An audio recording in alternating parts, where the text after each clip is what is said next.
Graeme, it was about 4 years ago nearly that we sat in this room and we talked about your coming into this role. On quick review, how's the past 4 years been for you? Pretty quick, to be honest. But no, it's been a good 4 years. Really good points. Some challenging points, as everybody's had in the last couple of years or so. But overall, I think I'm really pleased with the way it's gone, and hopefully everybody else kind of is as well. But no, I've enjoyed my time here. It's a really great environment to work in. What made you make the decision that you just want to leave the role? I think we had a couple of conversations, myself, Grant, players, and just felt it was maybe the right time to kind of do that. Everybody has a cycle, and a life cycle, and you don't want to overstay that cycle. So it seems like a good point to kind of finish in a good position. The clubs as a whole is in a good position, so it's always good to sort of step back and hand over and a new team coming in a good way. So looking back to the first season that you came in, obviously being in National 1, the club always linking around the bottom, and then you came in 9 wins from 12 in the start of 2018, and then eventually obviously that bonus point here against Jed to get us that final Super 6 spots. What were some of the highlights from that year? Obviously looking as well the win at Gala as well. Yeah, so there was a lot of highlights. There were some challenging games as well in there as throughout the season. But like you say, I think one of the good wins was the Jed away win. I think that was a kind of a pivotal moment in terms of the belief of the team. Going away from home to Jed, who were had been knocking on the door of the Premiership in the past 2 years, and going down there and beating them quite well, to be fair as well. And controlling that game was a real good kind of point.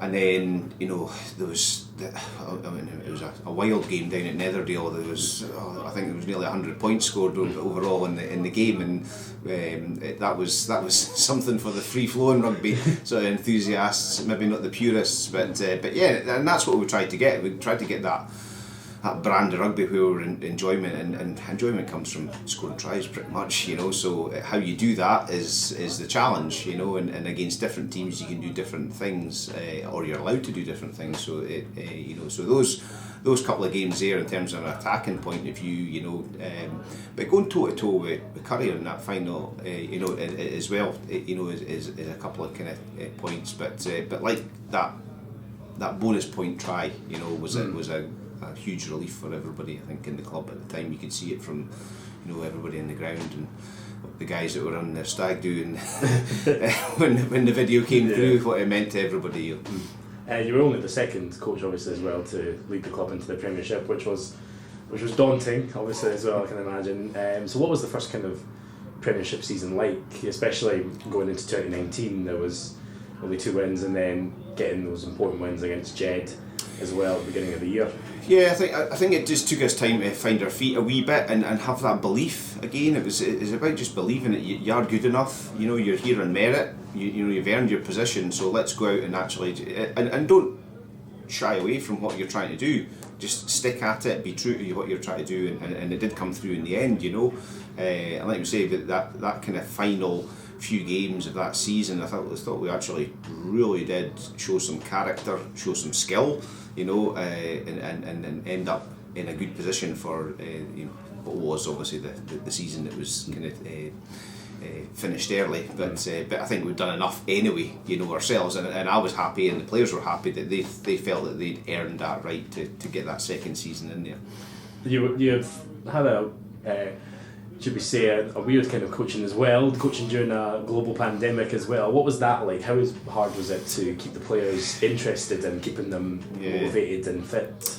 It was very difficult for everybody, for us as coaches, for the club as a whole, for the players themselves individually, and how you do that. So there was a lot of time spent on just trying to come up with ideas and how to do things, different things, just keep them engaged as much as possible, and just make sure that they were doing something, and engaging with each other, whether it was over Zoom, whether it was on a WhatsApp group, whether it was setting them challenges. We just set them as much as we could and tried to keep them active as much as possible within obviously the guidelines that were in place at the time. So it came down to a lot of planning and putting that in place, and spent a lot of time at the laptop trying to work out what we're going to do, who's in what group, who's doing what, and then when we actually did get back onto the field again, that presented different challenges in terms of actually managing that sort of player movement within the groups and everything. So it was difficult, but at the end of the day, everybody was in there to get on with it, and they did. Everybody bought into what we were trying to do and appreciated it. There's only so much you can do. Everybody wanted to do so much more, but we just couldn't do that until we were actually told that we could. This season, obviously looking back on that, you've made kind of Stony Hill a fortress, should we say. So how important was it to keep that home momentum going? I mean, the only 3 games that we lost were against the top 3, should we say. So how important was it to get those home wins? Oh, it's vital, I think, especially for a team like Musselburgh, who are we know where we are. We're realistic in terms of what our achievements could be. So it is really, really important that we have a good home record, because away wins are very, as we've found, they're very, very tough to get, and it becomes very difficult for us to kind of then pick up points if you're losing points at home. So I think the guys did have a real feeling of we can perform at home every single time, and they did. There was, fair enough against Curry there, but there's such a gulf, I think, in terms of where they're at the moment and where we are at the moment, and the guys, didn't do themselves any disservice in that game. It was very much just a much better team. But every other game that we played at Stony Hill, we either won or we competed very, very hard against Mar and Hoyk. And that's vital for a team like Musselburgh, who are, let's face it, are likely to be in that middle ground of the league. But if we want to push up, it's now the next step is taking that to the away form. So looking ahead then to this weekend, Aberdeen, who are of course already relegated, what are you seeing as the potential outcome of the game? What have you guys been aiming for in training? Well, obviously we're aiming for a 5-point win, and that will be a nice way to finish off the season and give us the best opportunity of finishing as high as we possibly can in the league. So that's what we're aiming for. Aberdeen are not going to make it easy for us. They won against Selkirk 2 weeks ago, so they're going to want to finish off their season in the Premiership well. They've literally got nothing to lose, so they can have a go. So it's maintaining our shape and our concentration is going to be the biggest thing. Is not worrying so much about them, is just making sure that we can go out, we can present ourselves in the best possible way and show some of that form. For example, against Glasgow Hawks, 3-4 weeks ago when we played Glasgow Hawks, that kind of form is what we're looking to replicate in terms of our attack.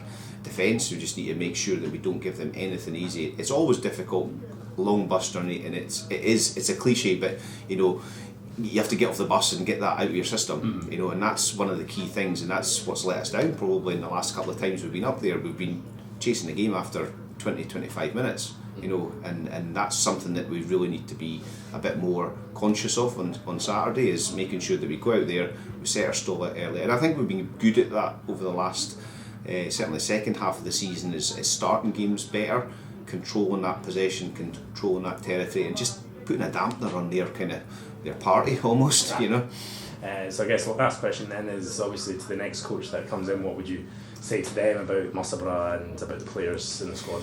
Well, I think it's a fantastic club to come and be part of, and that's the thing. It's not just coming to be a coach; it's coming to be part of the club, and that's one of the kind of, if you like, the unique selling point of the club is the feeling that you have around about it. It's extremely well run, by the board.